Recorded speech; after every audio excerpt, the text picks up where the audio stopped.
सरलता भाग 4। वह तो अहंकार के नशे में अपना गुणगान करता ही रहता है।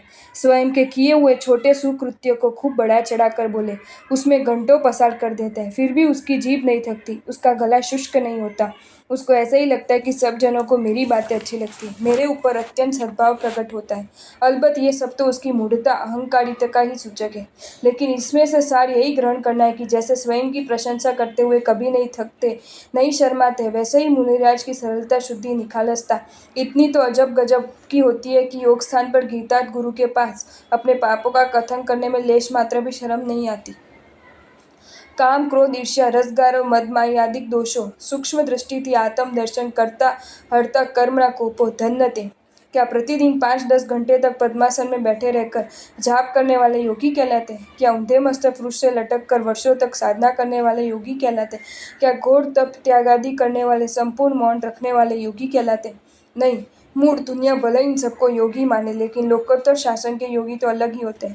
अगर ये तपस्वी, जपस्वी, मौनी, स्वाध्यायी अपने आप को पहचान नहीं सकते हो, अपने आत्मा के विषय में घोर अज्ञानी हो, उसे किस प्रकार योगी कहे?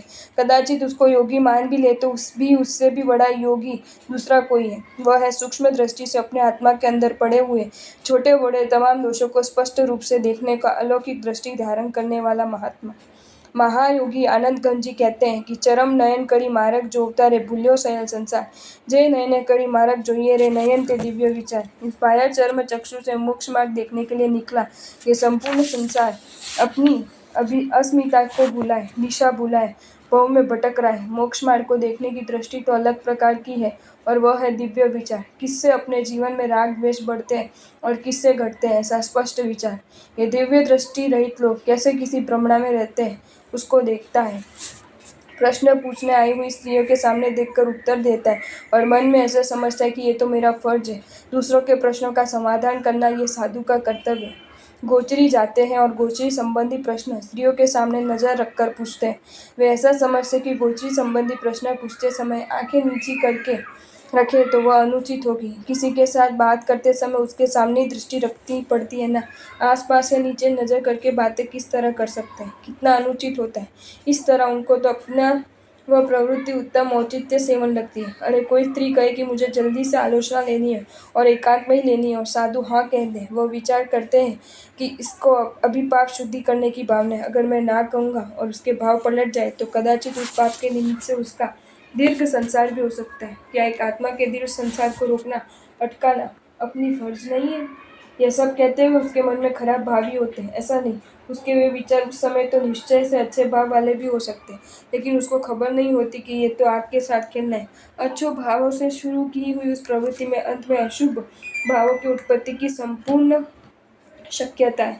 ऐसे अपने में धीरे धीरे बढ़ते जाते कामादोष को वो पकड़ नहीं पाता, समझ नहीं पाता। वैसे ही किसी साधु को शिथिलाचार आधा कर्मादि गोचरी करते देखकर ये साधु उसे कहने जाए कि किसी भी कीमत पर ये सब शिथिलाचार नहीं चलेगा, साधु बनकर ऐसे काम करते हो, वह ऐसा सोचता है कि ऐसे शिथिलाचार से ही शासन का नाश होता है।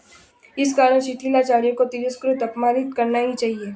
कोई अबोध श्रावक कोई शास्त्र विरुद्ध प्रवृत्ति कर दे, स्वामी वात्सल्य आदि में भक्ष्य का उपभोग कर दे और वह साधु श्रमण सिद्धांत रक्षादि के नाम से श्रावकों का भला बुरा सुनाए, उनको न कहने वाली बातें कह दे और वह सब शासन रक्षा के नाम से करे। वह ऐसा नहीं समझता कि इस सब प्रसंगों में अगर समझाने से काम निकल जाता है तो सबसे पहले वही करना चाहिए। मानो कि वे ऐसा करने पर भी नहीं समझते तो दिखावटी गुस्सा करना होता है। मन में उस शिथिलाचारी या श्रावक के प्रति लेश मात्र भी असत भाव उत्पन्न नहीं होना चाहिए। मात्र उस असत पदार्थ का ही मुझे खंडन करना है, व्यक्ति का नहीं। उसके मन में उन व्यक्तियों से भी पूर्वाग्रह बन जाता है, उनके प्रति हमेशा के लिए तिरस्कार की भावना प्रकट होती है। भविष्य में भी जब जब उन व्यक्तियों की बातें आए अथवा उसके काम पड़े तो वह साधु भड़क उठता है। इस प्रकार इन सब प्रसंगों में अपने में प्रकट हुए अप्रशस्त काशायिक परिणतियों को वे पकड़ ही नहीं सकते। सब कुछ उनको प्रशस्त ही लगता है। अशास्त्रीय पदार्थों का विरोध और व्यक्ति का विरोध, इन दोनों में रहे हुए सूक्ष्म भेद को वे लांघ लेते हैं, इसलिए उनका विरोध व्यक्ति विरोध के रूप में परिणत होता है। उसकी स्पष्ट निशानी यही कि किसी व्यक्ति ने भले ही उन शास्त्र विरोधी कार्यों को किया हो, लेकिन वही व्यक्ति जब वास्तविक कोई अच्छा कार्य करे, शास्त्र अनुसारी प्रवृत्ति करे, तो भी वह साधु तो उसकी प्रशंसा कर ही नहीं सकता, उसके उस अच्छे कार्य को भी निंदा टीका खंडन कर देता है। मुझे व्यक्ति के साथ विरोध नहीं, लेकिन अपसिद्धांत व शुभ पदार्थ का ही विरोध है।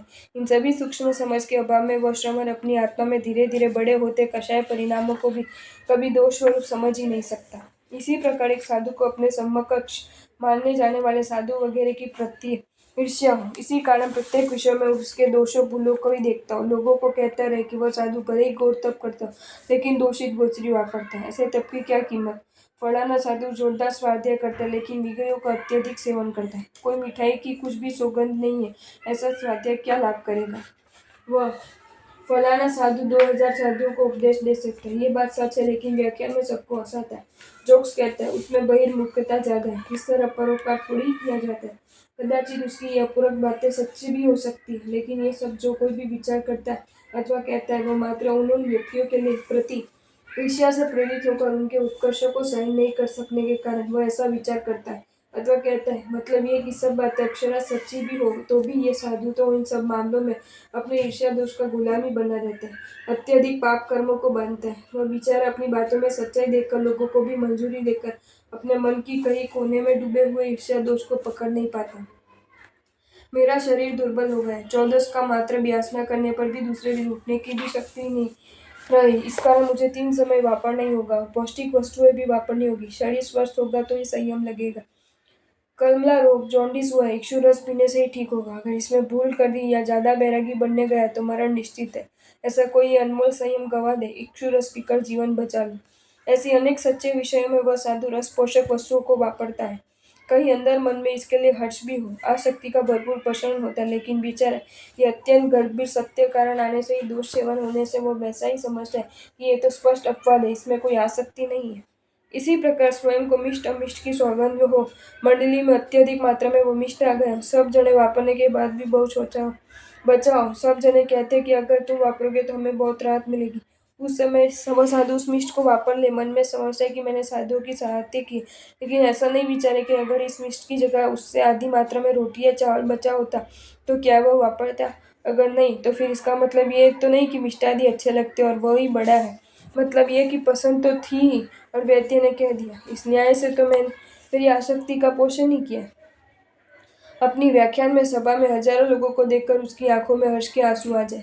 वो ऐसा समझता है कि इन सबकी धर्म भावना देखकर मुझे धर्मराग के आंसू आए, लेकिन ऐसा विचार नहीं करता कि अपने बदले दूसरे किसी महात्मा की व्याख्यान सभा में इतने ही इससे अधिक भी जनसंख्या देखकर मुझे हर्ष क्यों नहीं होता। कभी कभी तो दुख भी होता है। 2-4 मुमुक्षु अपने शिष्य बनते हो तो उस समय हर्षित होता है। बेचारा ऐसा समझता है कि इन सबका मैंने संसार से तारा है, इससे ये प्रशस्त आंसू है, लेकिन ऐसा विचार नहीं कि ये मुमुक्षु अगर मेरे गुरु भाई आदि के शिष्य बनते तो क्या मुझे ऐसा ही आनंद होता? अगर नहीं तो इसका मतलब ये है कि अभी जो आनंद आ रहा है वह प्रशस्त नहीं बल्कि अपने अंदर के अहम का पोषण है। गुरु आए तो वह प्रमद बनकर स्वाध्याय करने लग जाते हैं। गुरु जब हाजिर हो तब गुरु के कार्य अति उल्लास से करता है। गुरु को दिखे इस प्रकार सर्व कार्य करता है। मन में ऐसा समझता कि ये तो गुरु कृपा प्राप्त करने के लिए करता हूँ, लेकिन बेचारा ये नहीं समझता कि गुरु की गैरहाजिरी में मैं हंसी मजाक करता हूँ। गुरु की गैरहाजिरी में इनके कार्यों की उपेक्षा करूँ तो इसका स्पष्ट अर्थ यही कि मेरे में घोर माया पड़ी हुई। इस माया कपट को मैंने गुरु सेवा गुरु कृपा का उपाय समझ लिया है। संयमी आत्मदर्शन करने की दृष्टि न होना, उसके समान अंधापन दूसरा कोई नहीं। महाउपाध्याय जी कहते कि जन्म से अंधा होना ये कम खराब है कि जो सच्चे पदार्थ को सच्चे रूप में पहचान नहीं सकता, लेकिन मिथ्या दृष्टि का दोष तो इससे कहीं ज्यादा भयंकर है, जो अर्थ को अनर्थ स्वरूप और अनर्थ को अर्थ स्वरूप मानता है। ये मुनिराज भी ऐसे ही है ना, अपने दोषों का गुण मान रहे। ऐसे आत्मा चाहे जैसा तपस्वी स्वाध्यायी व्यावच्ची संयमी हो, वह अपना आत्मकल्याण नहीं कर सकता, और आत्मकल्याण नहीं साधने वाला कभी योगी नहीं कहा जा सकता। योगी महायोगी तो महाभाग्यशाली आत्मा होते हैं जो अपने छोटे से छोटे मन के पापों को अत्यंत सूक्ष्म दृष्टि से पकड़ लेते हैं, खुरच कर अपने दोषों का बड़ा करके देखते हैं और फिर सूक्ष्मतम आलोचना करके प्रायश्चित लेकर फिर से ऐसे दोष को सेवन न हो उसका सख्त परिश्रम करते हैं। ऐसे महायोगी अत्यंत दुर्लभ है। उनका नाम स्मरण ही अनंत कर्मों को राख कर देने में काफी है। क्या हम ऐसे महायोगी बन सकते हैं? आत्मा के हर प्रदेश पर खतबत करते ऐसे दोषों का क्या हम पकड़ सकेंगे? अगर नहीं तो साधुता की सफलता की अपेक्षा रखने की मूर्खता नहीं करें, यही अपने लिए योग्य है। आपको ये वीडियो अच्छा लगा हो तो इसे लाइक करें और शेयर करें, और ऐसे ही नए नए वीडियोज देखने के लिए सब्सक्राइब करें हमारी channel Jain facts and stories को।